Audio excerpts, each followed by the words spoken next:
검사가 판단하는 게 오류가 없습니까? 검사가 자기 자신의 이익이나 어떤 자기 자신의 생각을 사건에 반영 안 합니까? 혹은 정치적 신념 반영 안 합니까?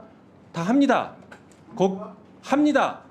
우리 유상범 간사님 검사 시절 한 번도 안 했습니까? 네, 그 말 한번 나중에 되돌려 드리겠습니다. 우리 유상범 간사님이 검사 시절에 얼마나 정치 검찰이었는지를 한번 보여드릴게요.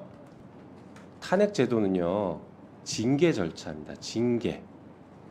일반 행정 공무원에 대한 징계 절차 중에서 검사는 그래도 조금 다르니까, 개별 사건을 다루니까 징계, 특히 파면은 조금 더 신중하게 하자라는 차원에서 국회에 탄핵 제도를 두고 있는 것이지, 이게 대단한 게 아닙니다. 일반 행정 공무원들 조금만 잘못해봐요, 금방 파면됩니다. 김영철 검사와 관련된 이런 혐의 사실들 있으면 당장 그 조직에서 감찰하고 난리가 났을 겁니다. 그리고 조금이라도 있으면 혹은 품위 유지만 손상시켜도 강력한 징계 받았을 겁니다.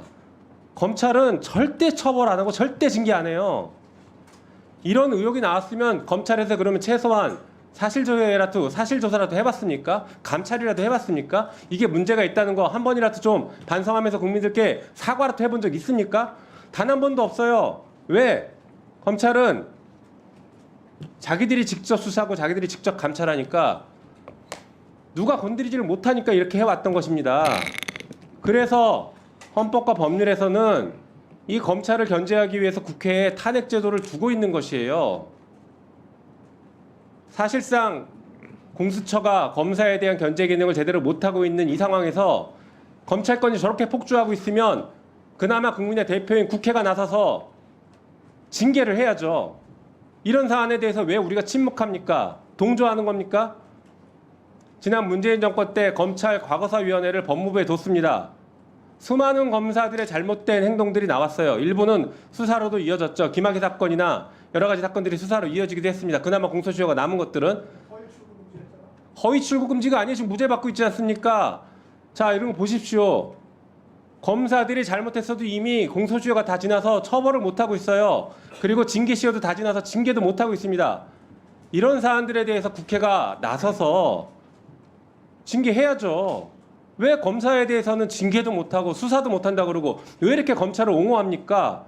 잘못한 검사가 있으면 여당이 먼저 나서서 이게 지금 제대로 된 검찰권 행사이냐 강력하게 규탄하고 먼저 탄핵하자고 나섰어야죠.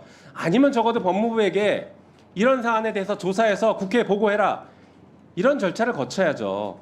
검사가 판단하는 게 오류가 없습니까? 검사가 자기 자신의 이익이나 어떤 자기 자신의 생각을 사건에 반영 안 합니까? 혹은 정치적 신념 반영 안 합니까?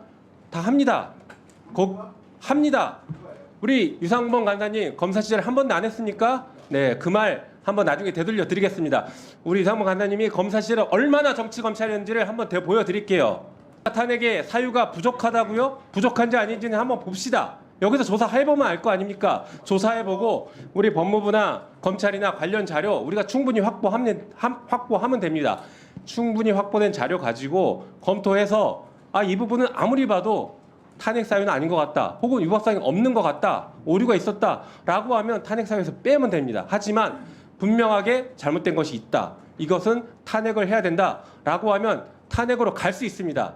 그 전 단계인 조사 단계인데 이것조차 거부하면 진짜 여당은 검사 변호인들 아닙니까? 지금 검사 로펌입니까?